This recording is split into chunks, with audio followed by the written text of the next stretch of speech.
నీ ప్రేమ ఇదిగో ధనులార భావంబు నందిలియరే కేవలము నమ్ముకొని నా పరలోక జీవంబు మనకవ్వును. ఇది యెహోవా ఏర్పాటు చేసిన దినము, దీని యందు మనం ఉత్సహించి సంతోషించేదము. యెహోవా పేరట వచ్చువాడు ఆశీర్వాదమందును గాక. యెహోవా మందిరములో నుండి మేము దీవించుతున్నాము. ప్రార్థన చేసుకుందాం. ప్రేమ స్వరూపిన మా గొప్ప తండ్రి, పరిశుద్ధ ప్రభువా, మీ ప్రేమను బట్టి, మీ కృపను బట్టి మీ పాదసుని సమీపిస్తూ ఉన్నాము. అయా, ఈ మహాపరిశుద్ధ పర్వదినమైనటువంటి మీ పుట్టినరోజు పండుగ దినమందు నా తండ్రి మమ్మల్ని అందరినీ కూడా జ్ఞాపకం చేసుకొని ఈ చలి వాతావరణంలో కూడా మమ్మల్ని సిద్ధపరిచి సకాలానికి నీ మందిరం నడిపించినందుకు వందనాలు చెల్లించుకుంటూ ఉన్నాము. ఇంకను రావాల్సిన వారి కొరకే ప్రార్థన చేస్తూ ఉన్నాం. ప్రభువా, ఆటంకాన్ని తొలగించండి, మార్గం సరళం చేయండి. ప్రతి ఒక్కరిని మీ ఏర్పాట్లో ఉన్న ప్రతి ఒక్కరిని కూడా నీ మందిరాన్ని నడిపించమని ప్రార్థన చేస్తూ ఉన్నాం. ప్రభువా, నీ మందిరంలో అడుగుపెట్టిన మాలో ప్రతి ఒక్కరిని కూడా మీ స్వాధీనంలో ఉంచుకొనండి. మీకు మహిమకరముగా, మాకు దీవెనకరముగా మేము ప్రవర్తించలాగున మమ్మల్ని అందరినీ కూడా క్రమంగా నడిపించమని ప్రార్థన చేస్తూ ఉన్నాం. ఆ ప్రకారంగా పాటలు పాడినప్పుడు మా స్వరాలు ముట్టండి. గంభీర స్వరాలతో నా తండ్రి పాటలు పాడి నేను స్తుతించి మహిమపరిచి ఘనపరచడానికి సహాయం చేయండి. నీ వాక్యాన్ని పఠించినప్పుడు, ధ్యానించినప్పుడు నీ వాక్యంతో మా హృదయాన్ని నింపి 30 60 100 మా జీవితంలో ఫలించినట్లు దీవించమని ప్రార్థన చేస్తూ ఉన్నాం. అలాగే మోకరిల్లి ప్రార్థన చేయనప్పుడు ప్రార్థనా శక్తి గల మీ పరిశుద్ధాత్మ చేతమును అభిషేకించమని, అయా మా స్థితికి తగినట్టుగా మీ దృష్టికి అనుకూలంగా మొరపెట్టుకోవడానికి మాకు కావాల్సినట్టు జ్ఞానము దయచేయని ప్రార్థన చేస్తూ ఉన్నాం. ఈ ఆరాధన అంతటిలో ఆరంభం నుంచి ఆఖరి వరకు ప్రతి విషయంలో కూడా మమ్మల్ని క్రమంగా నడిపించండి. ఆత్మతో సత్యముతో నిన్ను ఆరాధించినట్లు సహాయం చేయండి. ప్రతి విషయంలో కూడా మీరు మాత్రమే మహిమ, ఘనత, ప్రభావాలు పొందుకోమని ఈ మనలో మా ప్రభు అయిన యేసు నామమున వేడుకుంటున్నాము తండ్రి, ఆమేన్. ఈ క్రిస్మస్ పండుగ యొక్క ఆరాధనా క్రమంలో ఉత్తర ప్రతి భాగంగా కీర్తన గ్రంథంలో నుంచి 96వ కీర్తనను శ్రీ రమేష్ గారు చదువుతారు. ఉత్తర ప్రతి భాగంగా ఈ క్రిస్మస్ దినములకు ఏర్పాటు చేయబడిన ఉత్తర ప్రత్యుత్తర వాక్యము కీర్తన గ్రంథము 96వ అధ్యాయం మార్చి చదువుకుందాం. యెహోవా మీద కొత్త కీర్తన పాడుడి, సర్వభూజనులారా యెహోవా మీద పాడుడి. యెహోవా మీద పాడుడి, ఆయన నామమును స్తుతించుడి, అనుదినము ఆయన రక్షణ సువార్తను ప్రకటించుడి. అన్ని జనులలో ఆయన మహిమను ప్రచురించుడి, సమస్త జనములలో ఆయన ఆశ్చర్య కార్యములను ప్రచురించుడి. యెహోవా మహాత్మ్యము గలవాడు, ఆయన అధిక స్తోత్రము పొందదగినవాడు, సమస్త దేవతల కంటేను ఆయన పూజనీయుడు. జనముల దేవతలందరూ ఒట్టి విగ్రహములే, యెహోవా ఆకాశ విశాలమును సృజించినవాడు. ఘనతా ప్రభావములు ఆయన సన్నిధిని ఉన్నవి, బల సౌందర్యములు ఆయన పరిశుద్ధ స్థలములో ఉన్నవి. జనముల కుటుంబములారా యెహోవాకు చెల్లించుడి, మహిమ బలములు యెహోవాకు చెల్లించుడి. యెహోవా నామమునకు తగిన మహిమ ఆయనకు చెల్లించుడి. నైవేద్యము తీసుకుని ఆయన ఆవరణంలోనికి రండి. పరిశుద్ధాలంకారములు ధరించుకొని యెహోవాకు నమస్కారము చేయుడి, సర్వభూజనులారా ఆయన సన్నిధిని వణకుడి. యెహోవా రాజ్యము చేయుచున్నాడు, లోకము కదలకుండా స్థిరపరచబడి ఉన్నది. న్యాయమును బట్టి ఆయన జనములను పరిపాలన చేయును. ఈ వార్తను అన్ని జనుల్లో ప్రకటించుడి. యెహోవా వేయించేయుచున్నాడు, ఆకాశము సంతోషించును గాక, భూమి ఆనందించును గాక, సముద్రమును దాని సంపూర్ణతయు ఘోషించును గాక. పొలమును దాని యందు గల సర్వమును యెహోవా సన్నిధిని ప్రకాశించునుగాక. వనవృక్షములన్నీ ఉత్సాహధ్వని చేయునుగాక. భూజనులకు తీర్పు తీర్చుటకై యెహోవా వేంచేయుచున్నాడు. న్యాయమును బట్టి లోకమునకు, తన విశ్వాసతను బట్టి జనములకు ఆయన తీర్పు తీర్చును. ప్రత్యేకమైన పాటలు విందాం. ఈసారి నిహారిక వచ్చి మాతో మాట పాట పాడుతుంది.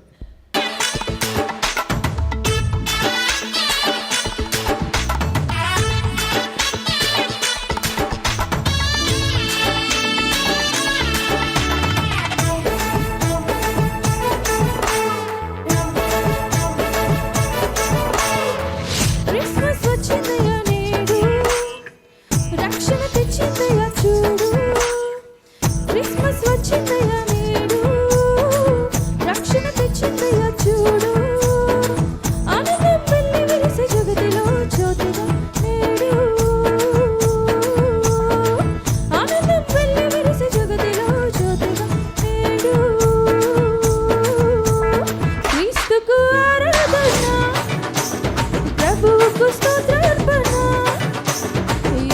యేసుకు చెల్లించెదం. హల్లెలూయా హల్లెలూయా. క్రిస్మస్ వచ్చిందయ్యా నేడు, రక్షణ తెచ్చిందయ్యా చూడు. ఆనందం వెళ్ళి వెలిసే జగతిలో జ్యోతిగా నేడు.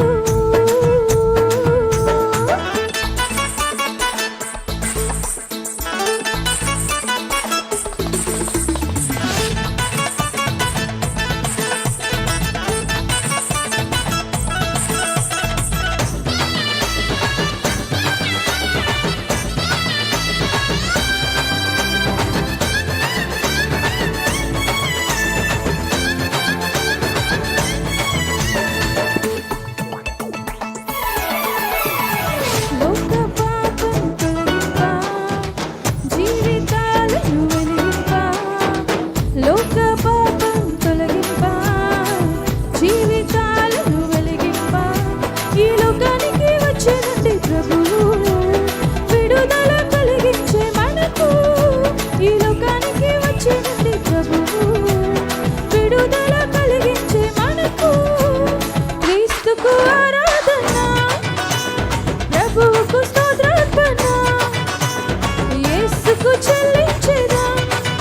హల్లెలూయా హల్లెలూయా. క్రిస్మస్ వచ్చిందయ్యా నేడు, రక్షణ తెచ్చిందయ్యా చూడు.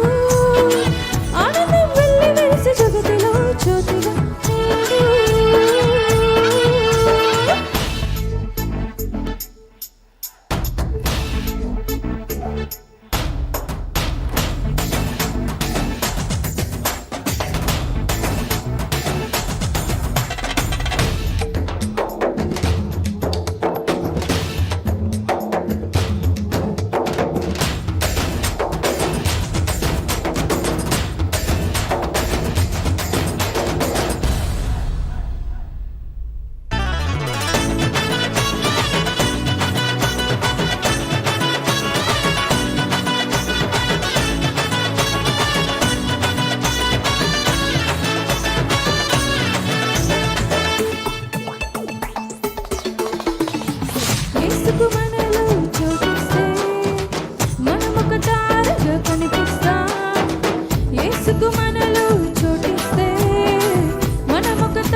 క్రిస్మస్ కాలం క్రీస్తు జననం ఎంతో ఆనందమే. రాజాది రాజు ప్రభువుల ప్రభువు ధరకే తెంచలే. క్రిస్మస్ కాలం క్రీస్తు జననం ఎంతో ఆనందమే. రాజాది రాజు ప్రభువుల ప్రభువు ధరకే తెంచలే. ఎంతో ఆనందమే రాజుని జన్మమే. ఎంతో సంతోషమే ఆ ప్రభుని ఆగమనమే. ఎంతో ఆనందమే ఆ ప్రభుని ఆగమనమే. ఎంతో సంతోషమే ఆ ప్రభుని ఆగమనమే. క్రిస్మస్ కాలం క్రీస్తు జననం ఎంతో ఆనందమే. రాజాది రాజు ప్రభువులు ప్రభువు ధరకే తెంచలే.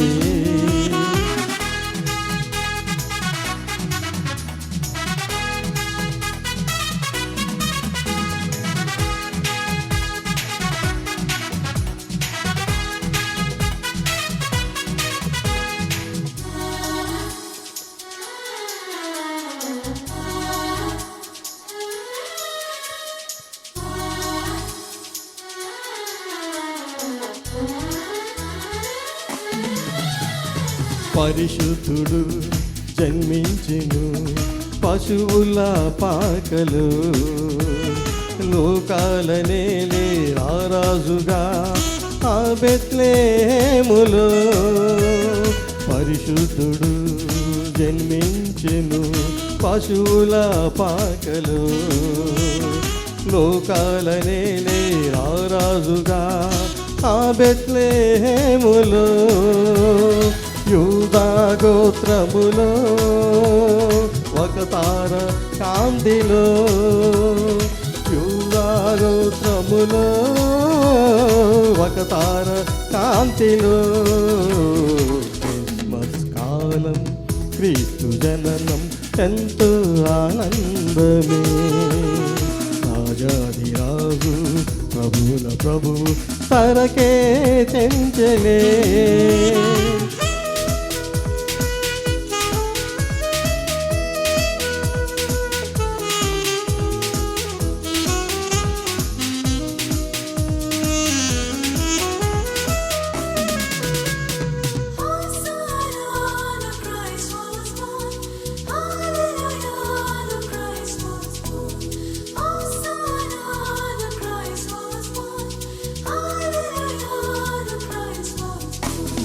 కాపరులు చాటించిరి లోకాన శుభవార్తను. బంగారు సామ్రాణి బహుళములు అర్పించిరి జ్ఞానులు. కాపరులు చాటించిరి లోకాన శుభవార్తను. బంగారు సామ్రాణి బహుళములు అర్పించిరి జ్ఞానులు. దూతలు స్తోత్రించిరి ఆ ప్రభుని గణపరచిరి. దూతలు స్తోత్రించిరి ఆ ప్రభుని గణపరచిరి. క్రిస్మస్ కాలం క్రీస్తు జననం ఎంతో ఆనందమే. రాజాది రాజు ప్రభువుల ప్రభువు ధరకే తెంచలే.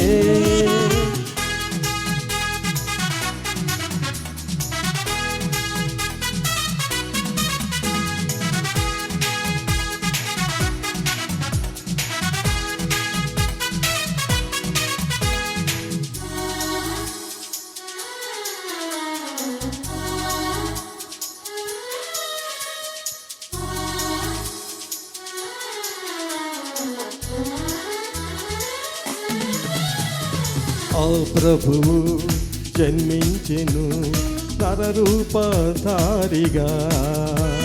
మన పాప పరిహార బలియార్థమై గొర్రె పిల్లగా. ఆ ప్రభువు జన్మించెను నరరూపధారిగా మన పాపాన్ని తొలగించి రక్షింపగా మరి యేసుతునిగా ఎంతో ఆనందమే రారాజుని జన్మమే ఎంతో సంతోషమే ఆ ప్రభుని ఆగమనమే క్రిస్మస్ కాలం క్రీస్తు జననం ఎంతో ఆనందమే రాజాధిరాజు ప్రభువుల ప్రభువు ధరకే తెంచలే క్రిస్మస్ కాలం క్రీస్తు జననం ఎంతో ఆనందమే రాజాధిరాజు ప్రభువుల ప్రభువు ధరకే తెంచలే ఎంతో ఆనందమే రారాజుని జన్మమే ఎంతో సంతోషమే ఆ ప్రభుని ఆగమనమే ఎంతో ఆనందమే రారాజుని జన్మమే ఎంతో సంతోషమే ఆ ప్రభుని ఆగమనమే క్రిస్మస్ కాలం క్రీస్తు జననం ఎంతో ఆనందమే రాజాదిరాజు ప్రభువుల ప్రభువు తరకే తెంచలే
బెత్లెహేము పురములో దావీదు వంశంబులో రక్షకుడు వెలసెను మన పాపము తొలగించెను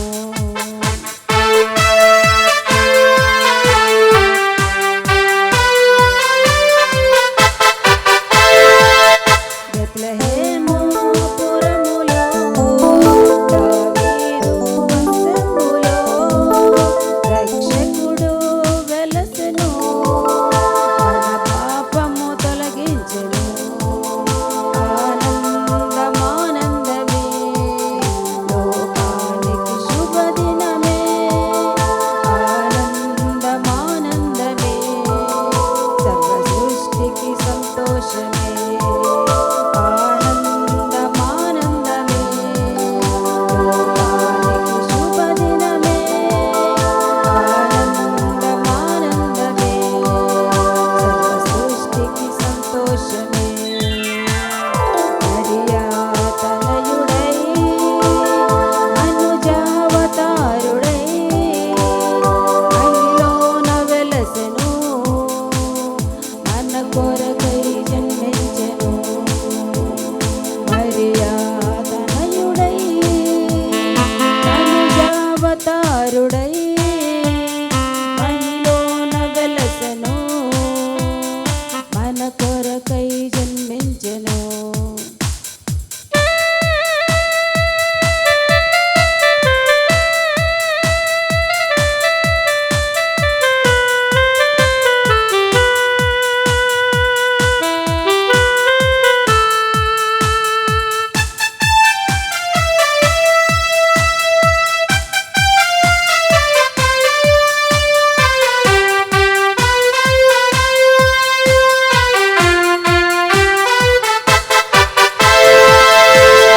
రాజులకే రాజుగా ప్రభువులకే ప్రభువుగా ఇమ్మానుయేలుగా యేసయ్య జన్మించగా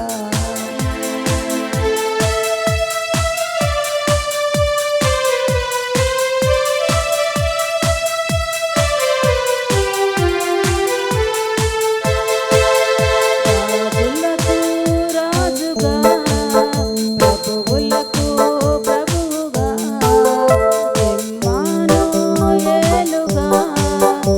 యేసయ్య జన్మించగా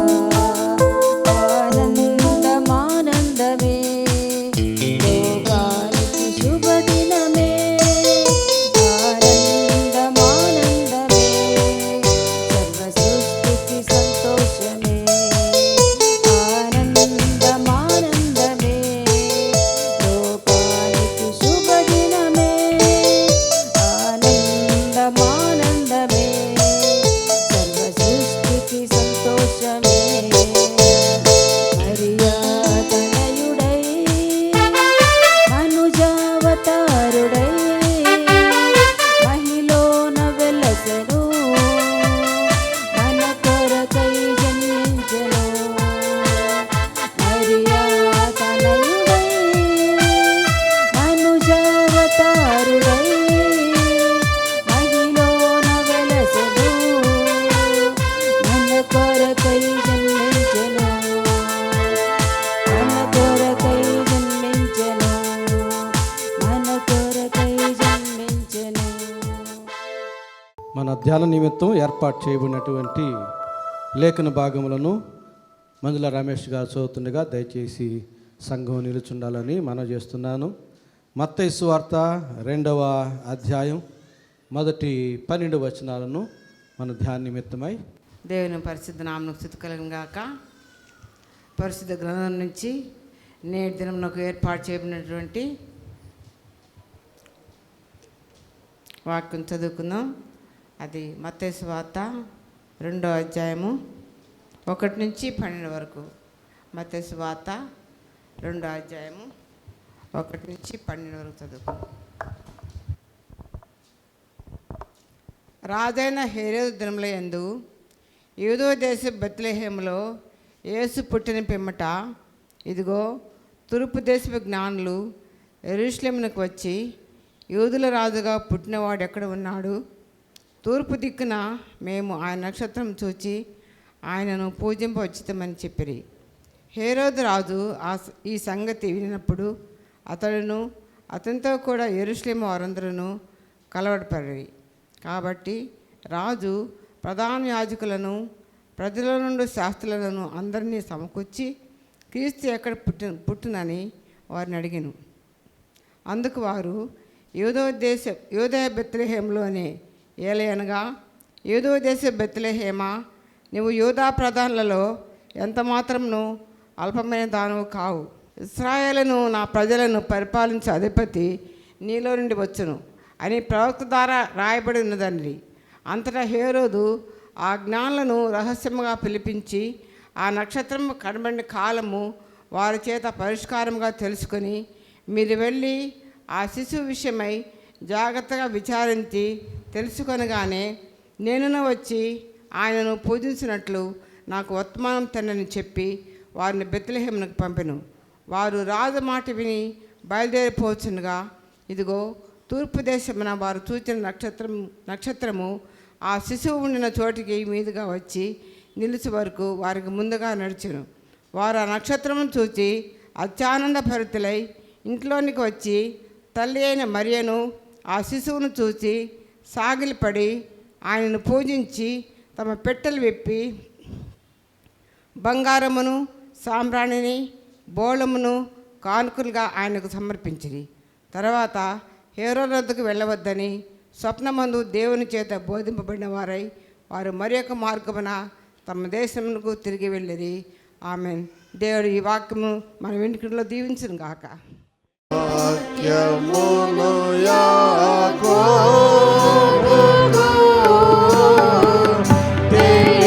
తెలియజేసిన వాడని ఏడవముకి లాగునా చేసియున్న లేదని దేవునికి స్తోత్రము గానము చేయుటయే మంచిది మనమందరము స్తుతి గానము చేయుటయే మంచిది.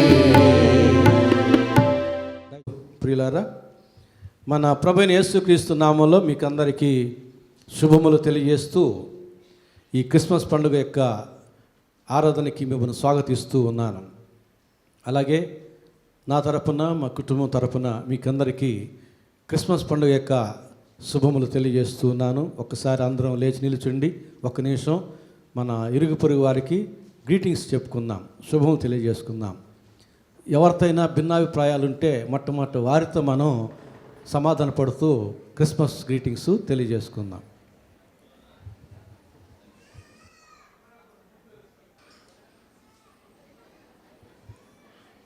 యేసుక్రీస్తు ఈ లోకంలో జన్మించడం ద్వారా తెచ్చిన మహా సంతోషం మనకందరికీ సమృద్ధిగా కలుగునుగాక. ఆమేన్. మన ధ్యాన నిమిత్తమై చదువుబడినటువంటి వాక్య భాగం మత్తయి సువార్త 2వ అధ్యాయం 1-12 వచనాలు. ఈ క్రిస్మస్ పండుగ సంబంధించినటువంటి వర్తమానాలు కొన్ని నెలలుగా మనం క్రమముగా ధ్యానం చేస్తూ వస్తున్నాం. రాజుల గ్రంథంలో ఏలియా ఆరోహణమైనది మొదలుకొని అక్కడి నుంచి మనం ప్రారంభించాం కొన్ని నెలల క్రితం. ఆ రీతిగా క్రమముగా అంచెలంచెలుగా సంఘటన తర్వాత సంఘటన అన్నట్లుగా జ్ఞాపకం చేసుకుంటూ నేటికి మనం యేసు ప్రభు యొక్క జన్మదినానికి వచ్చి ఉన్నాం. ఇన్ని సంవత్సరాలు మనం యేసు ప్రభు జనన విధానం ధ్యానం చేశాం. కాబట్టి మనకందరికీ యేసు ప్రభు యొక్క జనన విధానం బాగా తెలుసు. ఆయన కన్య అయిన మరియకు పుట్టాడని, పరిశుద్ధాత్మ వలన ఆమె గర్భవతి అయిందని, ఆయన బెత్లెహేములో పశువుల పాకలో జన్మించి పశువుల తొట్టులో పరుండబెట్టబడి ఉన్నాడని, ఈ విషయాలన్నీ మనం చిన్నప్పటి నుంచి వింటూనే ఉన్నాం, క్షుణ్ణంగా ఎరిగి ఉన్నాం. అయితే ఈరోజు మనం చదివిన వాక్య భాగాన్ని అనుసరించి మనం ధ్యానం చేయబోయే అంశం ఏమిటంటే యేసు ప్రభు యొక్క జనన ఉద్దేశం. అసలు ఎందుకు, ఏ ఉద్దేశంతో ఆయన ఈ లోకంలో జన్మించాడు? ఆయన ఉద్దేశం మన పట్ల నెరవేర్చబడకపోతే ఆయన యొక్క జననాన్ని మనం వ్యర్థపరిచిన వారం అవుతాం. ఏ రీతిగా సిలువను వ్యర్థపరచవద్దని చెప్పాడో ఆ రీతిగా ఈ క్రిస్మస్ పండుగను లేక క్రీస్తు జన్మమును నిరర్థకం చేసిన వారు అవుతారు. అందరూ కాదు, ఎవరైతే దేవుని యొక్క ఉద్దేశం ఎవరి పట్ల జరుగుటలేదో వారు మాత్రమే. ఎవరిలో దేవుని యొక్క ఉద్దేశం నెరవేరుతుందో వారు యేసు ప్రభు యొక్క జన్మమును సార్థకం చేసిన వారు. దేవుని ఉద్దేశాన్ని నెరవేర్చు వారి పట్ల దేవుడు ఆనందిస్తాడు, ప్రతిగా ఆశీర్వదిస్తాడు. ఆయన ఉద్దేశం ఎవరి పట్ల నెరవేర్చబడదో వారి పట్ల దేవునికి చాలా దుఃఖం ఉంటుంది. తల్లిదండ్రులుగా ఉన్న మనకందరికీ అనుభవమే. బిడ్డల పట్ల మనం సంతోషంగా ఎప్పుడు ఉంటాము? వారు తెచ్చే బిర్యానీలు, వస్త్రాలు, లేదా వారు తెచ్చే జీతాలు, వాటి వల్ల కాదు కదా. మనమందరం తల్లిదండ్రులుగా ఉన్న మన బిడ్డలు మంచిగా ఉండాలి, భక్తిగా ఉండాలి అని మనం కోరుకుంటాం. బిడ్డల పట్ల తల్లిదండ్రుల యొక్క ఉద్దేశాలు అలాగనే ఉంటాయి. కనుక మన బిడ్డలు మంచివారుగా ఉండి మనకు పచ్చడన్నం పెట్టినా అది పలావుగా ఉంటుంది. మన బిడ్డలు మన ఉద్దేశం చొప్పున మంచివారుగా లేకుండా పలావు పెట్టినా మనకు సంతోషం ఉండదు. ఎందుకని? బిడ్డల పట్ల తల్లిదండ్రులమైన మన ఉద్దేశం ఆ బిడ్డల్లో లేదు గనక ఇక ఏ రీతిగా కూడా ఆ బిడ్డలు మనం సంతోషపెట్టలేరు. అంటే మన ఉద్దేశాన్ని వారు నిరర్థకం చేస్తున్నారు, సార్థకం చేయడంలే. అలాగే యేసు ప్రభు ఈ లోకంలో ఎందుకు జన్మించాడు? ఏ ఉద్దేశం చొప్పున జన్మించాడు? ఆ ఉద్దేశం నీలో, నాలో, మనలో నెరవేరుతూ ఉన్నదా లేదా? తద్వారా మనం ఆయన జన్మదినాన్ని నిరర్థకం చేయుచున్నామా, సార్థకం చేయుచున్నామా? ప్రతిగా మనం ఆశీర్వాదం పొందుకుంటున్నామా, ఆశీర్వాదాన్ని కోల్పోతున్నామా? ఏదో ఒకటి మనం బేరీజు వేసుకోవాలి. పండుగ దినాలు గతించిపోతూ ఉన్నాయి, ఆయుష్కాలం పెరిగిపోతూ ఉంది. ఇక ఏ మేరకు మన శాశ్వత జీవితం ఉందో మనకు తెలియదు, రేపేమి సంభవించినో మనకు తెలియదు. కాబట్టి ఈ దినం నిజము, నిన్నటి మన దినం చరిత్రలో కలిసిపోయింది, రేపటి మన దినం గ్యారంటీ లేనిది. నేడు అనే దినం మనం ఉనికి కలిగి ఉన్నాం కనుక ఇదే నిజం. అర్థమైందా? నిన్నటి మన దినం చరిత్రలో కలిసిపోయింది, మళ్ళీ రాదు అది.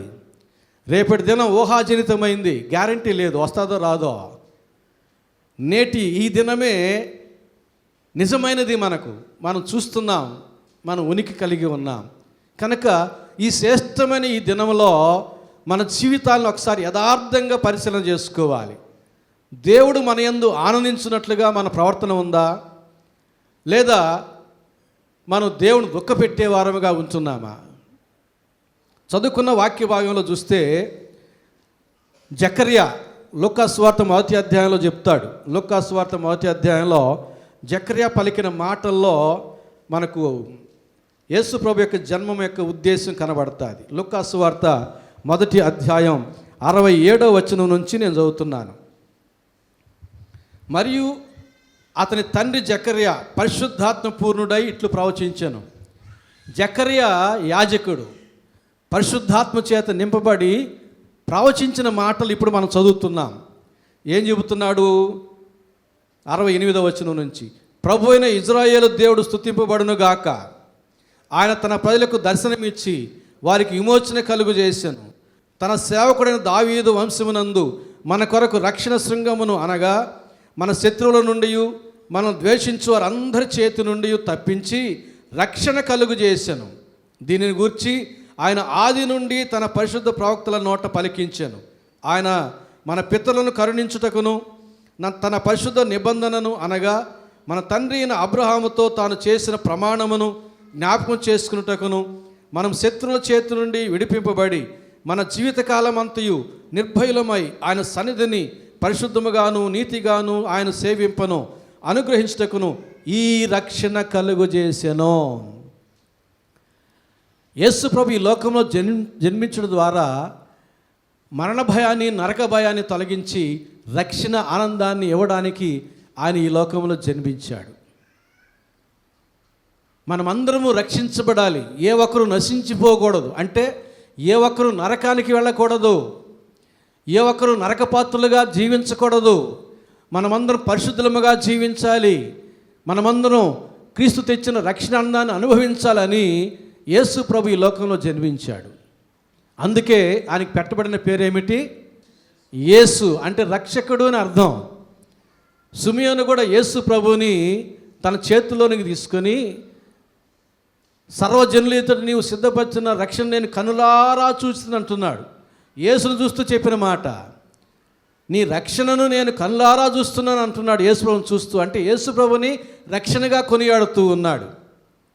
అందుకే ఆయనకి రక్షకుడు అనే నామకరణం చేయబడింది. రక్షకుడిని అర్థం ఇచ్చే యేసు అనే నామకరణం చేయబడింది. ఆయన రక్షణగా, రక్షకుడుగా ఆయన కొనియాడబడుతూ ఉన్నాడు ఈ లోకంలో. అందుకొరకే జన్మించాడు. మహోన్నతమైన స్థలాల్లో నివసించేటటువంటి దేవుడు కన్యక గర్భాన పశువుల పాకలో జన్మించి పశువుల తొట్టులో పెట్టబడ్డాడంటే నీవు రక్షించబడాలి, నేను రక్షించబడాలి, మనం ఎవరం కూడా నరకానికి వెళ్ళకూడదు అనేది దేవుని యొక్క ప్రధానమైన ఉద్దేశం. మరి ఆ ఉద్దేశం నీలో నెరవేరుతుందా? నాలో నెరవేరుతూ ఉందా? అంటే మన పాపమును విడిచిపెట్టి పరిశుద్ధ జీవితం జీవిస్తున్నామా లేదా? యేసయ్యను మన హృదయంలోనికి స్వీకరించామా లేదా?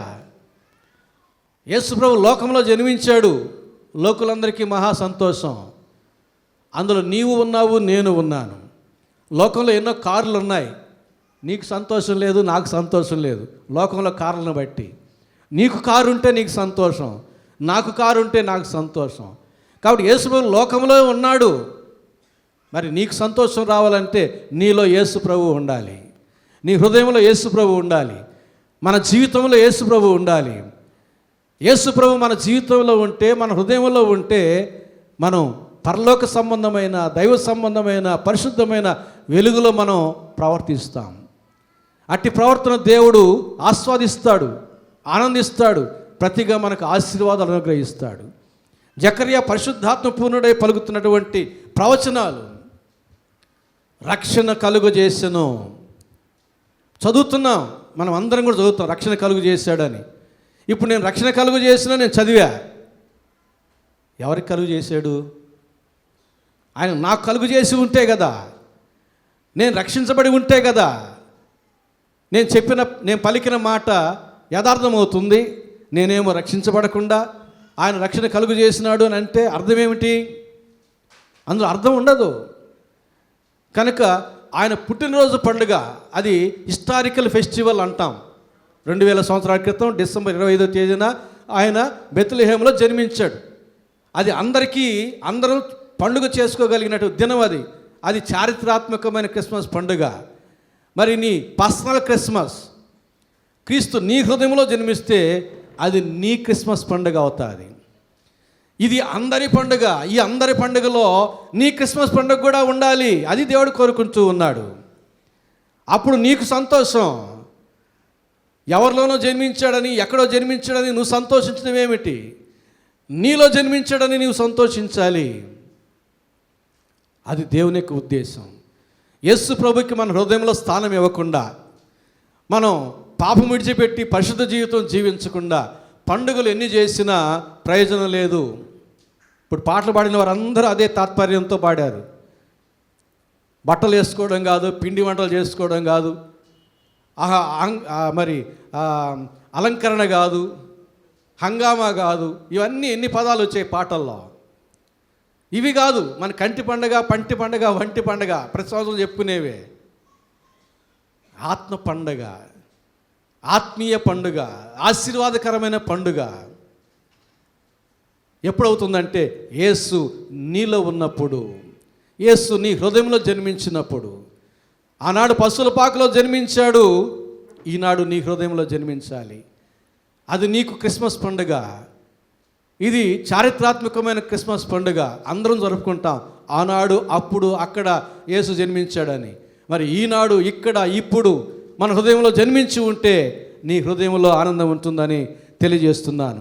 యోహాను 3:17 అంటున్నాడు, లోకము తన కుమారుని ద్వారా రక్షణ పొందుటకే గాని లోకమునకు తీర్పు తీర్చుటకు దేవుడు ఆయన లోకములోనికి పంపలేదు. దేవుడు కాలము సంపూర్ణమైనప్పుడు తన కుమారుని ఈ లోకమునికి పంపెను. కాలం ఏ రీతిగా సంపూర్ణమైంది? చాలా కాలం క్రితం చెప్పాను, క్లుప్తంగా ఈ మాటలు కూడా చెబుతాను. ప్రజలందరికీ కలుగుబో మహాసంతోషకరమైన సువర్తమానం అన్నాడు. కాలము సంపూర్ణమైనప్పుడు దేవుడు ఈ లోకాన్ని పంపించాడు అన్నాడు. యేసు ప్రభు కొరకు ఆనాటి లోకం ఏ రీతిగా సిద్ధపడి ఉంది, ఏ రీతిగా ఎదురు చూస్తూ ఉంది. ఇజ్రాయేలీలు మెస్సియా కొరకు ఎదురు చూస్తూ ఉన్నారు. సమరయులు కూడా మా పితరుడైన అబ్రహాము యొక్క దేవుడు అని మెస్సియా కొరకు పరోక్షంగా ఎదురు చూస్తూ ఉన్నారు. అలాగే అరబ్బులు కూడా అలాంటి నిరీక్షణ కలిగి ఉండగా యేసు ప్రభు మెస్సియాగా, అభిషిక్తుడిగా ఆయన ఈ లోకంలో జన్మించి ఇజ్రాయిల్కి, అరబ్బులకి, సమరయులకి చాలిన దేవుడుగా ఆయన ఈ లోకంలో జన్మించాడు. రోమీయులు రాజును కూడా పూజించేవారు. రాజు పూజార్హుడని రోమీయులు తలంచేవారు. యేసు ప్రభు రాజుగా పుట్టి రోమీలకు కూడా చాలిన దేవుడిగా ఈ లోకంలో జన్మించి మహా సంతోషాన్ని అంగీకరించిన వారికి తెచ్చాడు. గ్రీకులు జ్ఞానమును వెతుకుతూ ఉన్నారు. దేవుని యొక్క సర్వ జ్ఞానము యేసు ప్రభువుగా కొరింథీయులకు రాసిన పత్రికలో పౌలు చెబుతున్నాడు. దేవుని జ్ఞానముగా యేసు ప్రభు జన్మించి గ్రీకు వారికి చాలిన దేవుడిగా యేసు ప్రభు ఈ లోకంలో జన్మించాడు. హైందవ సహోదరులు, పున్నామనో హిత్తాయిత్ర పుత్ర, పున్నామ నరకం తప్పించువాడే కుమారుడు అనబడును. ఆ పున్నామ నరకం తప్పించినటువంటి కుమారుడుగా యేసు ప్రభు దేవుని కుమారుడుగా ఈ లోకంలో జన్మించి హైందవ సహోదరులకు కూడా చాలిన దేవుడిగా జన్మించాడు. ఇక మిగిలింది ఇజమ్స్ వారు, కమ్యూనిజం, మార్క్సిజం, లెనినిజం, హ్యూమనిజం, వీళ్ళందరూ ఇజమ్స్ అంటాం. మానవతావాదులు, మానవుడే మహనీయుడు అనేటటువంటి వారు. అలాంటి మహనీయుడిగా, మానవతావాదిగా యేసు ప్రభు ఈ లోకంలో జన్మించాడు. ఈ దీనులకు అన్నం పెడితే నాకు పెట్టినట్టే, వీరికి వస్త్రం ఇస్తే నాకు వస్త్రం ఇచ్చినట్టే అన్నాడు. మానవ సేవే మాధవ సేవ. ఈ ఇజమ్స్ వారు అందరికి కూడా గొప్ప మానవతావాదిగా యేసు ప్రభు ఈ లోకంలో వారికి చాలిన దేవుడిగా జన్మించాడు. ఈ రీతిగా లోకంలో ప్రజలందరికీ ఆయన మహా సంతోషాన్ని తీసుకుని వచ్చాడు. అందులో ఎవరు యేసును అంగీకరిస్తే వారికే మహా సంతోషం, వారికే రక్షణ ఆనందం, వారికే నరకం తప్పిపోతుంది. అందుకు కాలము సంపూర్ణమైనప్పుడు దేవుడు తన కుమారుని ఈ లోకంలోనికి పంపెను. గలతీ 4:4 చెప్పాడు. లోకము రక్షించబడ్డానికే కానీ తీర్పు తీర్చడానికి దేవుడు యేసు ప్రభుని లోకంలోనికి పంపించలేదు. రక్షణ, రక్షణ, రక్షణ ఆయనకు ప్రధానమైన ఉద్దేశం మనమందరం కూడా నరకాన్ని తెప్పించుకొని మోక్షంలోనికి వెళ్ళాలి, ఆ రీతిగా రక్షించబడాలనేది ఆయనకు ప్రధానమైన ఉద్దేశం. ఆ ఉద్దేశం చొప్పున నీవు నేను ఉన్నామా? ఇంకా నరక భయంతో, మరణ భయంతోనే కృంగిపోతూ ఉన్నామా? యేసయ్యని అంగీకరించిన వారు మరణ భయానికి లోబడరు. ఎందుకంటే ఎప్పుడెప్పుడు యేసయ్య దగ్గరికి వెళదామా అని ఆశపడుతూ ఉంటారు. అందుకే పౌలు అన్నాడు, నా మట్టుకైతే బ్రతుకుడ క్రీస్తే, చావైతే లాభం అన్నాడు. ఎందుకంటే ఈ పాపపు జీవితాన్ని విడిచిపెట్టి పరలోకములో, పరిశుద్ధ జీవితంలో ప్రభుతో కూడా ఆనందించడానికి వారు ఉవ్విళ్ళూరుతూ ఉంటారు. కాబట్టి అట్టి మహా సంతోషాన్ని తీసుకుని వచ్చాడు యేసు ప్రభు ఈ లోకములో జన్మించుట ద్వారా. అలాగే యోహాను సువార్త 4:22 రక్షణ యూదుల్లో నుండియే కలుగుచూ ఉన్నది. యేసు ప్రభు ముందు తన స్వకీయుల యొద్దకు వెళ్ళాడు, ఇజ్రాయెల్లో జన్మించాడు. వారు ఆయన సిలువేశారు, తృణీకరించారు. వారు తృణీకరించారు కాబట్టి యేసు ప్రభు యొక్క రక్షణ మనకు వచ్చింది. ఒకనాడు మనం తృణీకరిస్తాం, మనం నిర్లక్ష్యం చేస్తాం, అప్పుడు ఇజ్రాయెల్ ఎద్దుకు వెళుతుంది, వారందరూ రక్షించబడతారు. లేఖనాలు ఉన్నాయి ఆ రీతిగా. కనుక సమయం ఉండగానే, ఇంకా రక్షణ మనకి ఇంకా అవకాశం ఉండగానే నిర్లక్ష్యం చేయకుండా, వాయిదా వేయకుండా నేడు అనే ఈ దినములో యేసయ్యని మనం అంగీకరించుదాం. యేసయ్య మార్గంలో స్థిరముగా, పరిశుద్ధముగా కొనసాగుదాం. 2 కొరింథీ 6:3 ఇదిగో ఇప్పుడే మిక్కిలి అనుకూల సమయము, ఇదిగో ఇదే రక్షణ దినము. ఈ దినాన్ని గురించి చెబుతున్నాడు అక్కడ. ఇదిగో ఇప్పుడే మిక్కిలి అనుకూల సమయం. సమయం దాటిపోయిందంటే మరలా మనం ఏ సేవల్ని ఎలుగెత్తి ఏడ్చినా మనం పొందుకోలేము. దేవుడు సమయాన్ని చక్కగా పాటిస్తాడు. కనాను వివాహంలో మరియ వచ్చి తొందర చేసింది, అయ్యా ద్రాక్షరసం అయిపోయింది, ఇవ్వాల్సిన వాళ్ళు చాలామంది ఉన్నారంటే, అమ్మ నా సమయం ఇంకా రాలేదు. సమయం వచ్చినప్పుడు నీళ్ళను ద్రాక్షరసంగా మార్చి ఇచ్చాడు. దేవుడు సమయాన్ని పాటిస్తాడు. కనుక మనలో ప్రతి ఒక్కరికి సమయం ఇచ్చాడు. మారు మనసు పొందడానికి కొంత సమయం ఇచ్చి ఉన్నాడు. ఆ సమయం లోపల మనం మారు మనసు పొంది యేసుని స్వీకరించకపోతే నీవు మరలా రక్షించబడలేవు. ఎంత ప్రయత్నించినా రక్షించబడలేవు. అందుకు దేవుడు అంటున్నాడు, ఇదిగో ఇది ఇప్పుడే మిక్కిలి అనుకూలమైన సమయం, ఇదే రక్షణ దినము. ఈ క్రిస్మస్ పండుగ దినం రక్షణ దినం, లోకానికి రక్షణ తెచ్చిన దినం ఇది. ఈ రక్షణ దినమందైనా మనం అందరము రక్షించబడిన వారముగా ఉంటే దేవుడు అంటాడు మనం చూపించి, ఇదిగో వీరు నా ప్రజలు, వీరి యందు నేను ఆనందిస్తున్నాను అంటాడు. ఇదిగో నెల్లూరులోని రైల్వే ఫీడర్స్ రోడ్లోని లోన్ స్టార్ చర్చిలో ఉన్నవారు అందరూ నా ప్రజలు, వారి యందు నేను ఆనందిస్తున్నాను అంటాడు. లేని ఎడల అదే అడ్రస్ చెప్పి వారిని బట్టి నేను దుఃఖిస్తున్నాను అంటాడు. పండగ రోజైనా ఆయన సంతోష పెడదామా? మన బిడ్డల యొక్క పుట్టినరోజు పండుగ రోజు, అరే ఏం కావాలి నీకు, బట్టలు ఏం కావాలి, అవి కొనిస్తాం.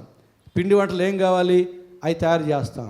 వాడికి ఏం కావాలి, ఐస్ క్రీమ్, అన్నీ. ఎందుకని? వాడిని సంతోష పెట్టడానికి. ఎందుకంటే వాడి పుట్టినరోజు పండుగ. ఈరోజు ఎవరి పుట్టినరోజు పండుగ? యేసయ్య. ఎవరు సంతోషించాలి? యేసయ్య సంతోషించాలి. సంతోషిస్తున్నాడా? ఎవరికి వారు ఆలోచన చేసుకుందాం. నన్ను బట్టి నా యేసుప్రభు సంతోషించాలి, నిన్ను బట్టి యేసుప్రభు సంతోషించాలి.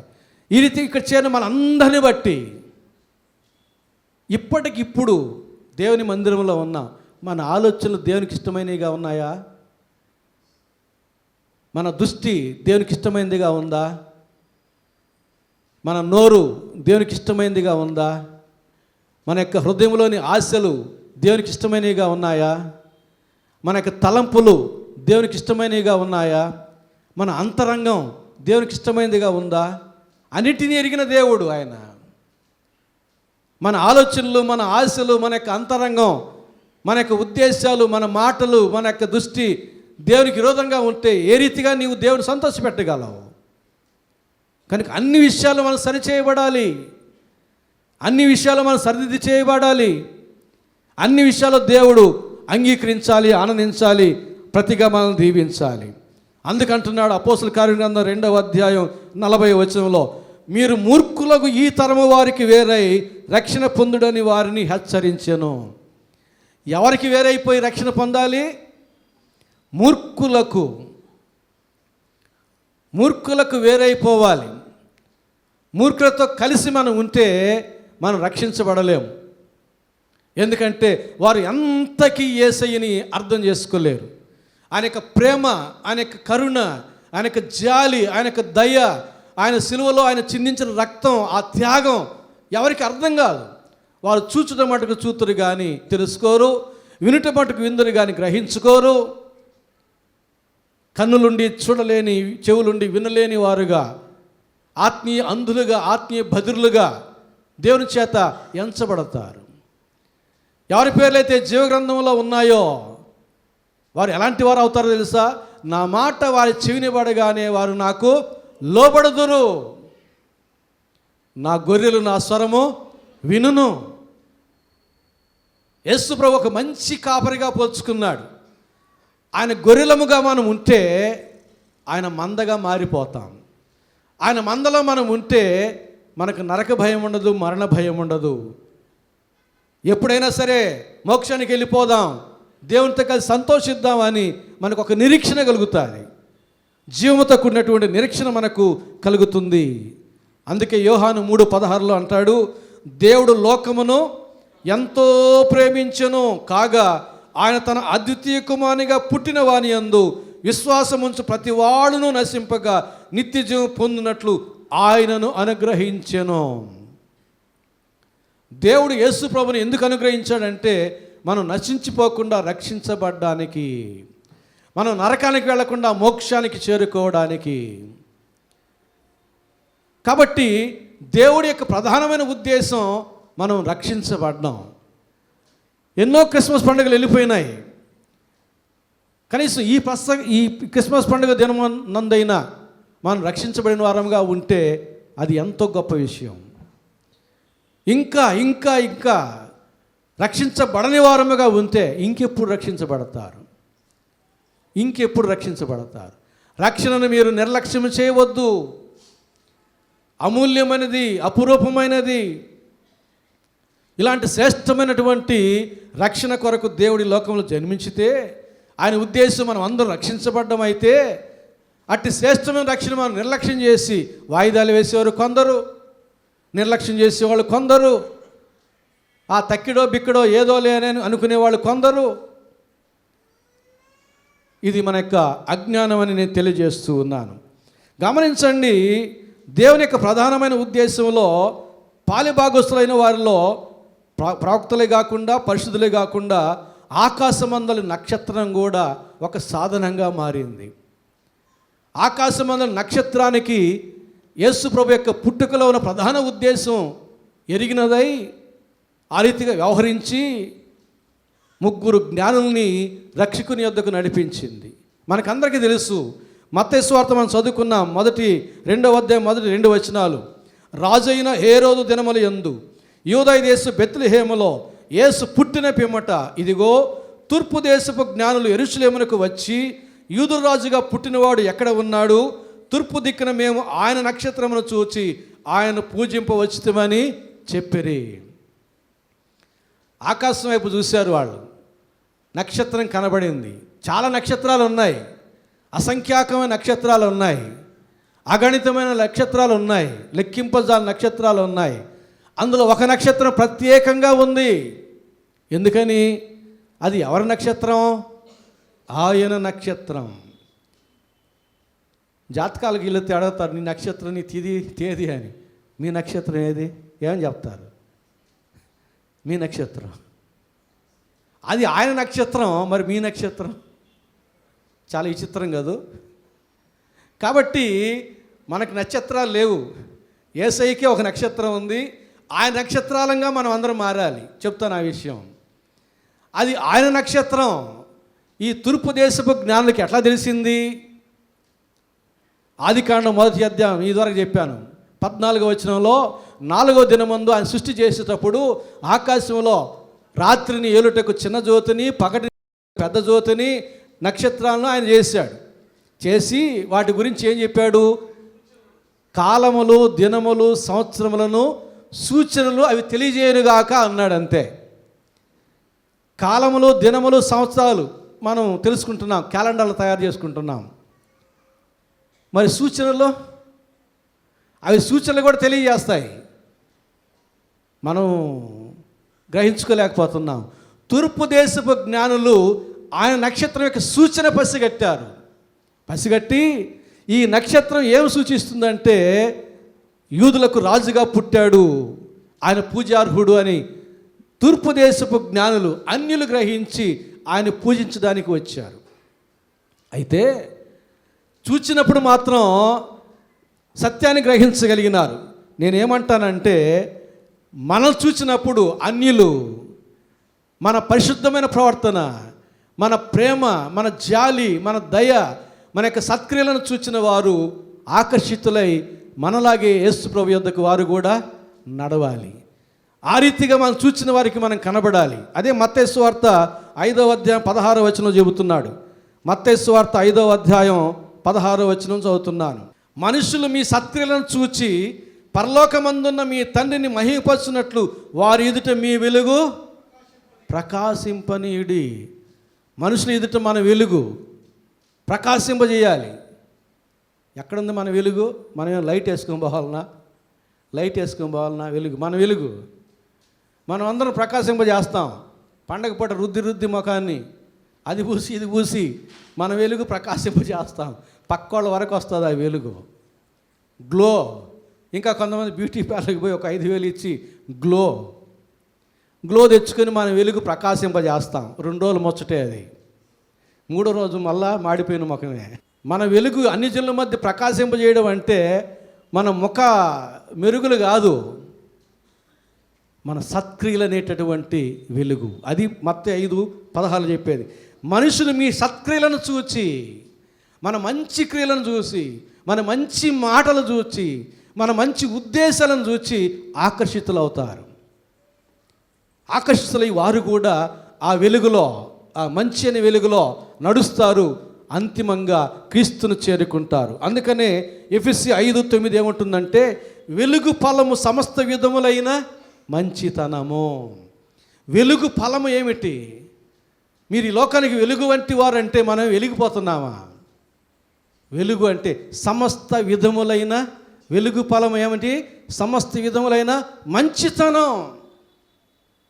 మంచితనం. కాబట్టి ప్రభునందు ప్రియులారా, ఆకాశంలోని నక్షత్రం యేసు ప్రభు యొక్క జన్మములోని ఉద్దేశాన్ని ఎరిగి తూర్పు దేశంలోని ముగ్గు జ్ఞానులకు కనబడినప్పుడు సత్యాన్ని తెలియజేసింది. అలాగే మనం చూస్తున్నటువంటి ఇతరులు ఏం తెలుసుకోవాలి? మనం చూస్తుంటే ఎంత వినయంగా విధేయతగా నడుస్తున్నారు, ఎంత చక్కగా మాట్లాడుతున్నారు, ఎంత మంచి మాటలు మాట్లాడుతున్నారు, ఎంత మంచి పనులు చేస్తున్నారు అని వారు ఆశ్చర్యపడి వారు కూడా ఆకర్షితులై మనతో జాయిన్ అయ్యి వారు కూడా మనతో పాటుగా క్రీస్తు యొద్దకు నడవాలి. నక్షత్రం చేసింది అదే. ఇంకా ఏం చేసిందో తెలుసా? నక్షత్రం మనం 9వ వచనంలో చూస్తే, మత్తయి సువార్త 2వ అధ్యాయం 9వ వచనం చూడండి, నేను చదువుతాను. నక్షత్రం 9వ వచనం 10వ వచనం చదువుతాను. వారు రాజు మాట విని బయలుదేరిపోవచ్చుండగా, ఇదిగో తూర్పు దేశమున వారు చూచిన నక్షత్రం ఆ శిశువు ఉండిన చోటు మీదుగా వచ్చి నిలుచు వరకు వారికి ముందుగా నడిచెను. వారు ఆ నక్షత్రమును చూచి అత్యానంద భరితులై ఇంటిలోనికి వచ్చి తల్లి అయిన మరియను శిశువును చూచి సాగిలపడి ఆయనను పూజించి తమ పెట్టెలు విప్పి బంగారమును, సామ్రాణి, బోళమును కానుకలుగా ఆయనకు సమర్పించిరి. తూర్పు దేశపు జ్ఞానులు నక్షత్రాన్ని చూచారు, సత్యాన్ని తెలుసుకున్నారు, ఆయన చూచి ఆరాధించాలనుకున్నారు. అక్కడ ఒక ఇబ్బంది వచ్చింది వాళ్ళకి. అప్పటి వరకు నక్షత్రం యొక్క సూచన తెలుసుకున్నటువంటి తూర్పు దేశపు జ్ఞానులు వీరు సొంత జ్ఞానం ఉపయోగించారు. అక్కడ రాజుగా పుట్టినవాడు పూజార్హుడు అనే సత్యాన్ని నక్షత్రాన్ని చూసి తెలుసుకొని ఆయన యొద్దకు వెళ్ళాలనుకొని వీళ్ళు అనుకున్నారు, రాజుగా పుట్టినవాడు రాజమందిరంలో కదా ఉంటాడు, రాజనగరంలో కదా ఉంటాడు అనుకొని సొంతంగా ఆలోచన చేసి ఎక్కడికి వెళ్ళారు? యెరూషలేముకి వెళ్ళారు. అది ఇజ్రాయెల్కి రాజధాని. అక్కడ హేరోదు రాజు మందిరానికి వెళ్ళారు. అంటే రాజధానిలో, రాజమందిరంలో రాజుగా పుట్టినవాడు ఉంటాడు అని. హేరోదుని అడిగారు, అయ్యా రాజుగా పుట్టినవాడు ఎక్కడ? మేము ఆయన పూజించడానికి వచ్చాము అని. కానీ యేసులో పుట్టింది ఎక్కడ? బెత్లెహేం, యెరూషలేంకి ఇంచుమించు 10 కిలోమీటర్ల దూరం. అంటే వీరు అక్కడికి వెళ్లకుండా వీరు ఎక్కడికి వచ్చారు? రాంగ్ డైరెక్షన్ నడిచారు. కారణం ఏమిటి? స్వబుద్ధిని అనుసరించారు. అందుకే సామెతల గ్రంథం 3వ అధ్యాయం చెబుతుంది, మీరు స్వబుద్ధిని అనుసరించి నడుచుకోవద్దు. ఎందుకంటే మన జ్ఞానం, మన ఆలోచన చాలా పరిమితమైనది. విశాల దృక్పథం లేదు దానికి, దైవ జ్ఞానం లేదు దానికి. కనుక దేవుడు చూపించే సూచనల మేరకు మనం నడుచుకుంటే గమ్యాన్ని క్షేమంగా చేరుకుంటాం. మన స్వబుద్ధిని కానీ అనుసరించామంటే గమ్యాన్ని క్షేమంగా చేరుకోలేం. స్వబుద్ధిని అనుసరిస్తే నరకానికే, దేవుని యొక్క మార్గాన్ని అనుసరిస్తే మోక్షానికే. జ్ఞానులంతటి వారు స్వబుద్ధిని అనుసరించి యేసు ప్రభువుని చంపడానికి ఉద్దేశం హేరోదు దగ్గరికి వెళ్ళారు. హేరోదు విమర్శించి తర్వాత అయ్యా బెత్లెహేముకి వెళ్ళండి అంటే అక్కడి నుంచి బయలుదేరారు. బయలుదేరితే మళ్ళీ అక్కడి నుంచి నక్షత్రం, మళ్ళా అదే నక్షత్రం కనబడింది వాళ్ళకి. కనబడి ఎక్కడి వరకు తీసుకెళ్ళింది? యేసు ప్రభు అప్పటికి ఇంటిలోనికి వచ్చాడు. జనాభా లెక్క అంతా అయిపోయింది, జనాలు వెళ్ళిపోయినారు, ఇంట్లో చేరాడు. ఆ ఇంటి మీదకి వచ్చింది. మన ఇంటి మీద ఉంటుంది నక్షత్రం, ఆ రీతిగా ఇంటి మీదకి వచ్చి నిలిచింది. వారిని నడిపించింది ఎక్కడికి? యేసు ప్రభు ఉండే చోటుకి నడిపించింది. యేసు ప్రభు ఉండే చోటును చూపించింది. వారు వచ్చి ఆ నక్షత్రము చూచి అత్యానంద భరితులై, నక్షత్రాన్ని చూసినప్పుడు వీరికి అత్యానందం. మనము కూడా ఎవరైనా యేసుప్రభు యొద్దకు నడిపిస్తే, ఎవరైనా మనం యేసుప్రభు యొద్దకు నడిపిస్తే అట్టివారిని బట్టి మనం ఎంతగానో ఆనందిస్తాం. నా ఆత్మీయ తండ్రి అని ఎంతగానో గౌరవిస్తాం. ఈయన చెప్పిన సువార్తను బట్టి, ఈయన చెప్పిన మాటలను బట్టి నేను యేసయ్యను తెలుసుకున్నాను, నరక భయం పోయింది, నాకు మోక్షానందం కలిగి ఉన్నదని ఎంతగానో సంతోషిస్తాం. అలాగే ఆ నక్షత్రాన్ని చూచి అత్యానంద భరితులై ఇంటిలోనికి వచ్చి మరియా యోసేపుని యేసు ప్రభుని చూచి ఎవరిని పూజించారు? మరియమ్మని పక్కన పెట్టారు, యోసేపుని పక్కన పెట్టారు, శిశువు అయినటువంటి యేసు ప్రభు ఎదుట సాగిలపడి నమస్కరించారు. అది నేర్చుకోవాలి మనం. మరియమ్మ కాదు, ఆమె ధన్యురాలే, పూజనీయురాలు కాదు. యోసేపు ధన్యుడే, నీతిమంతుడే, పూజనీయుడు కాదు. ఏ మనిషికి పూజనీయుడు కాదు. యేసు ప్రభు పూజారుడని తూర్పు దేశ విజ్ఞానాలు గ్రహించి చూచి ఆ రాత్రి విశ్రమించారు. వాళ్ళు వెళ్ళిపోయిన తర్వాత మరియ యోసేపులు యేసు ప్రభువుని దేవాలయానికి తీసుకుని వచ్చారు. అప్పటికి ఎన్ని దినాలైంది? కొంతమంది డిబేట్లలో 2 సంవత్సరాల తర్వాత అంత జ్ఞానులు వచ్చింది యేసు ప్రభు దగ్గరికి. ఎందుకంటే వాళ్ళు వెళ్ళిపోయిన తర్వాత 2 సంవత్సరాలు బాలుల్ని చంపించాడు కాబట్టి తూర్పు దేశ జ్ఞానులు వచ్చేసరికి 2 సంవత్సరాలు అయింది. వాళ్ళు వెళ్ళిపోయిన తర్వాత హేరోదు రాజు 2 సంవత్సరాల బాలుల్ని చంపించాడు అని చెబుతున్నారు. లేవీకాండం 12వ అధ్యాయం ప్రకారంగా ఇజ్రాయేల్లో ఎవరైనా కుమారుని కానీ జన్మనిస్తే 33 దినాలు శుద్ధి దినాలు, కుమార్తెకి జన్మనిస్తే 66 దినాలు శుద్ధి దినాలు. ఈ శుద్ధి దినాలు అయ్యేదాకా వారు పరిశుద్ధమైన దాన్ని దేని ముట్టకూడదు, పరిశుద్ధ స్థలాల్లో ప్రవేశించకూడదు. బెత్లెహేములో ఉన్నారు. 8వ దినం సున్నతి చేశారు. యేసు అనే పేరు పెట్టారు బెత్లెహేములోనే, యెరూషలేములో కాదు. ఎందుకంటే శుద్ధి దినాలు తీరేంత వరకు పరిశుద్ధ దేవాలయంలో వారు ప్రవేశించకూడదు, పరిశుద్ధమైనది ఏది ముట్టకూడదు. లేవీకాండం 12వ అధ్యాయం చదవండి. కాబట్టి ఆ నియమం ప్రకారంగా శుద్ధి దినాలు తీరేంత వరకు వారు యెరూషలేములోకి రాలేదు, బెత్లెహేములోనే ఉన్నారు. 8వ దినమందు సున్నతి చేశారు, యేసు అనే పేరు పెట్టారు బెత్లెహేములోనే. 33 దినాలు కుమారుడు కాబట్టి 33 దినాలు శుద్ధి దినాలు తీరిన తర్వాత మరియ యోసేపులు యేసు ప్రభువుని తీసుకొని ధర్మశాస్త్రానుసారంగా ఆయన పత్రిక చేయడానికి యెరూషలేము దేవాలయానికి వచ్చారు. వచ్చిన తర్వాత యేసు ప్రభు దేవుడు కనబడి, అయ్యా మీరు ఐగుప్తుకి వెళ్ళమంటే యెరూషలేము నుంచి వారు ఐగుప్తుకి వెళ్ళారు. 2వ నెలలోనే యేసు ప్రభు జన్మించి 2వ నెలలోనే వారు ఐగుప్తుకి వెళ్ళారు. బెత్లెహేములో 2 సంవత్సరాలు ఎందుకుంటారు వాళ్ళు? నజరేతు నుంచి వచ్చారు, తిరిగి నజరేతుకి వెళ్ళాలి కదా. 2 సంవత్సరాలు బెత్లెహేములో ఎందుకుంటారు? ఏముందని ఉంటారు అక్కడ? లెక్కలు తప్పు కడుతున్నారు. మీరు బైబిల్ చదవండి, విషయం అర్థమవుతుంది. 33 దినాలు శుద్ధ దినాలు తీరిన తర్వాత మాత్రమే వాళ్ళు అక్కడికి వచ్చారు. అప్పుడు మాత్రమే వారు పరిశుద్ధ స్థలంలో ప్రవేశించడానికి అవకాశం ఉంది. వారు యెరూషలేముకి వచ్చి ఐగుప్తుకి వెళ్ళారు, కానీ యెరూషలేము నుంచి మళ్ళీ బెత్లెహేముకి రాలేదు. ప్రభునందు ప్రియులారా, ఎందుకు చెప్తున్నానంటే ఈ 33 దినాల్లోనే నక్షత్రం 3 జ్ఞానుల్ని ప్రభు యొద్దకు నడిపించింది. మనం రక్షించబడి ఎన్ని దినాలయ్యిందో, ఎన్ని సంవత్సరాలు అయ్యిందో, ఎంతమంది నడిపించాం. యేసయ్యకి గిఫ్ట్ కావాలి, ఆయనది బర్త్డే. ఆయనకి గిఫ్ట్ తెస్తే ఆశీర్వాదం మనకు. ఆయనకి ఏం గిఫ్టు? మన డబ్బులు కాదు, మన డొనేషన్లు కాదు, మన దశంభాగాలు కాదు, ప్రథమ ఫలాలు కాదు. ఆయనకు కావాల్సింది ఏంటి? నీవే ఆయనకు ఒక కానుక, నేనే ఆయనకు ఒక కానుకగా మారిపోవాలి. అప్పుడు పరలోకంలో దూతల సమక్షంలో వారిని బట్టి ఆయన అత్యానంద భరితుడు అవుతాడు. ఈ కానుకను బట్టి నేను ఆనందిస్తున్నాను ఎక్కడని చెప్పాడు బైబిల్లో? ఈ డొనేషన్ బట్టి నేను ఆనందిస్తున్నాను ఎక్కడని చెప్పాడు బైబిల్లో? ఈయన నా ప్రియకుమారుడు, ఈయనందు నేను ఆనందిస్తున్నా, అది చెబుతాడు ఆయన.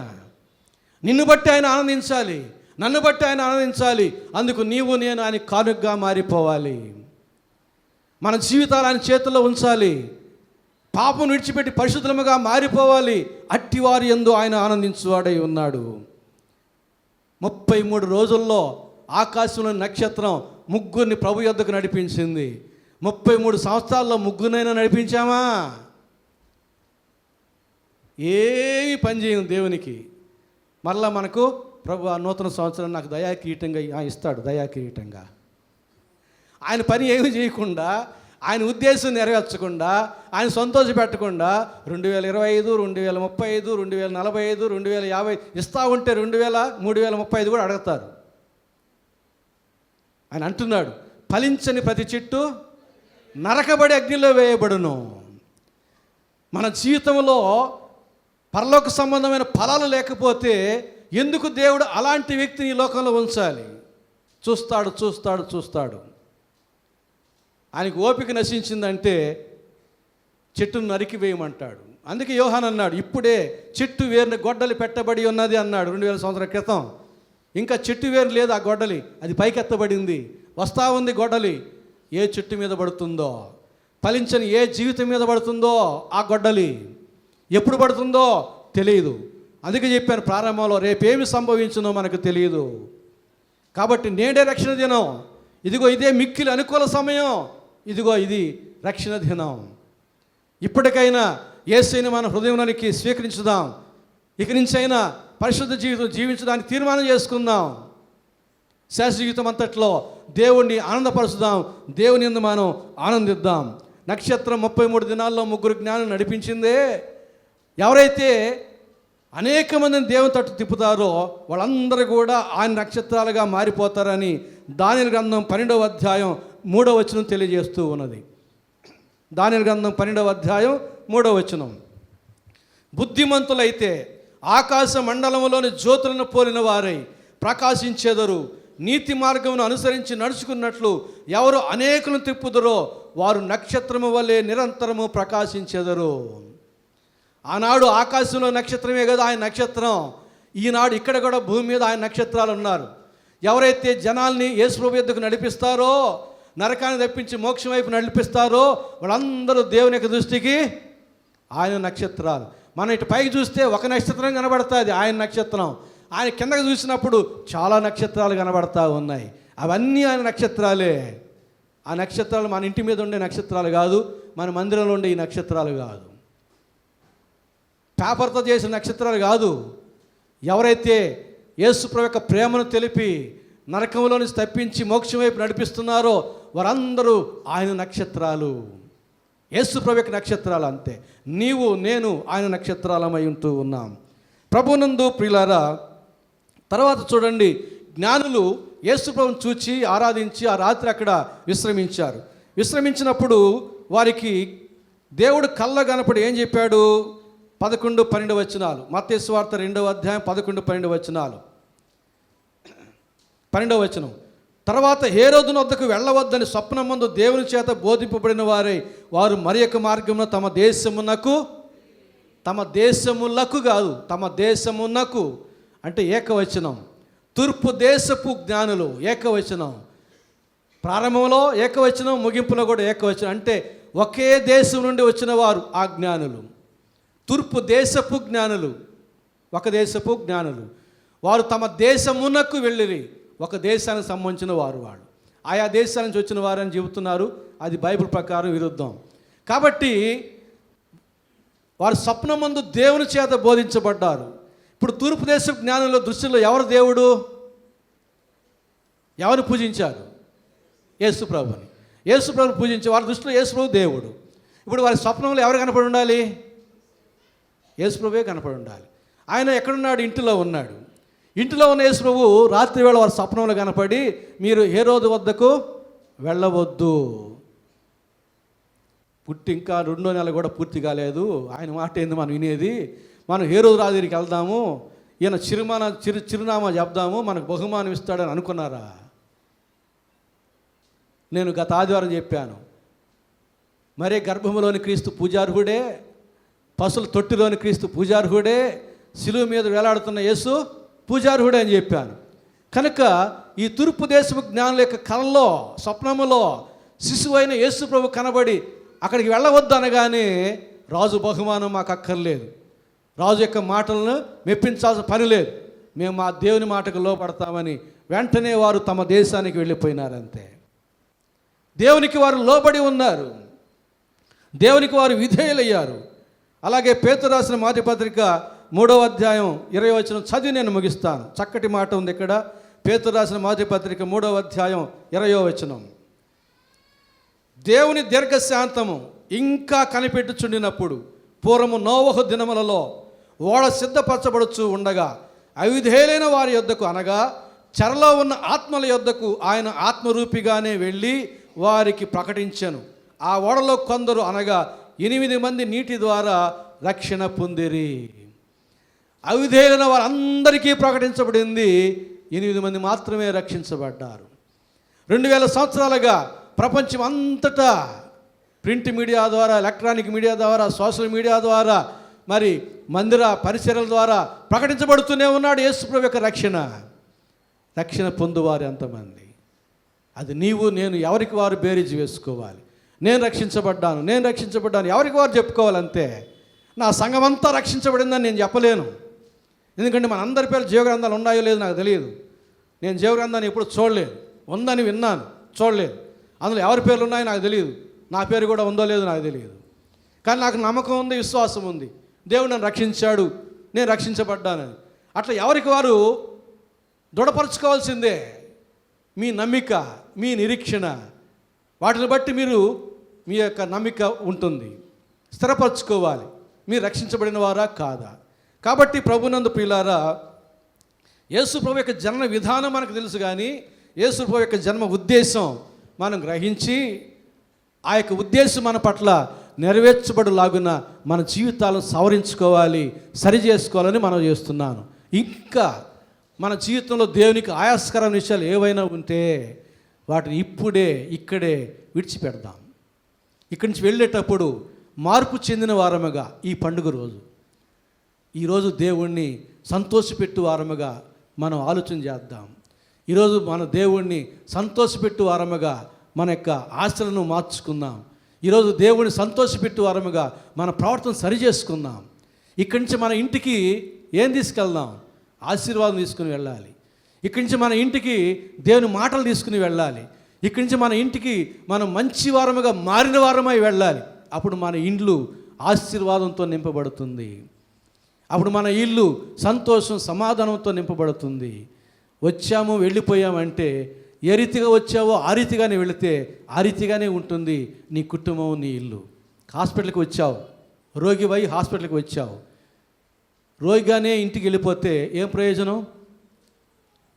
మందులు చేతబట్టి ఇంటికి వెళ్ళి ఆ మందులు వాడుకొని నీవు రోగాన్ని పోగొట్టుకొని ఆరోగ్యవంతునిగా మారాలి.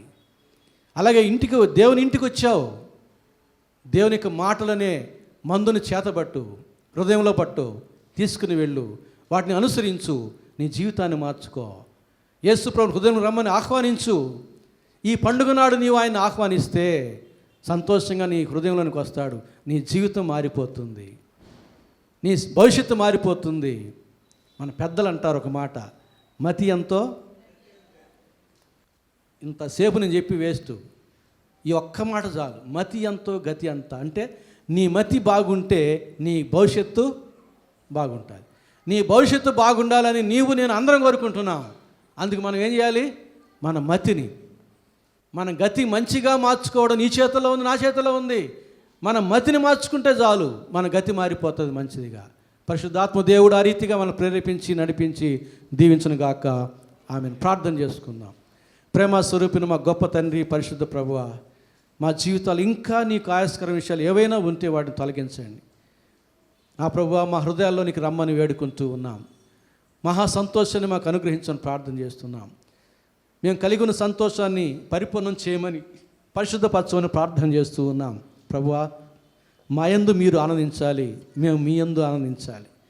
ఆకాశ నక్షత్రం 33 దినాల్లో 3 జ్ఞానులు మీ వద్దకు నడిపించింది ప్రభువా. మీరు మాకు ఎంత ఆయుష్కాలం ఇచ్చారు ప్రభువా, మేము ఎంతమంది నడిపించామో ఒకసారి మమ్మల్ని మేము ప్రశ్నించుకోవడం సహాయం చేయండి. మా హృదయ కాటిని తొలగించండి, నిర్లక్ష్యాన్ని తొలగించండి ప్రభువా. ఇక నుంచైనా మేమందరూ నా తండ్రి, మా స్నేహితుల్లో, మా బంధువుల్లో, మా ఇరుగు పొరుగు వారిలో ఎవరైతే నేను నమ్ముకుని ఉండలేదో వారికి మీ ప్రేమను తెలియజేసి వారిని మీ వద్దకు నడిపించి నీ నక్షత్రాలముగా మేము నా తండ్రి నీ దృష్టిలో కనబడి నీ చేత దీవించబడడానికి సహాయం చేయమని యేసు నామమున వేడుకుంటున్నాము తండ్రి.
దేవుని ప్రేమ ఇదిగో ధనులార భావంబు నందిలియరే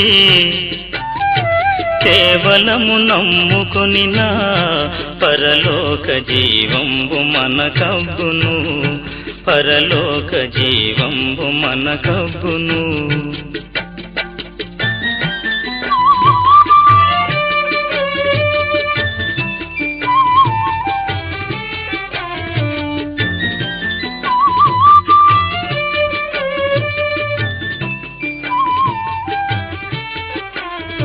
సర్వలోకము మనలను తన వాక్య సత్య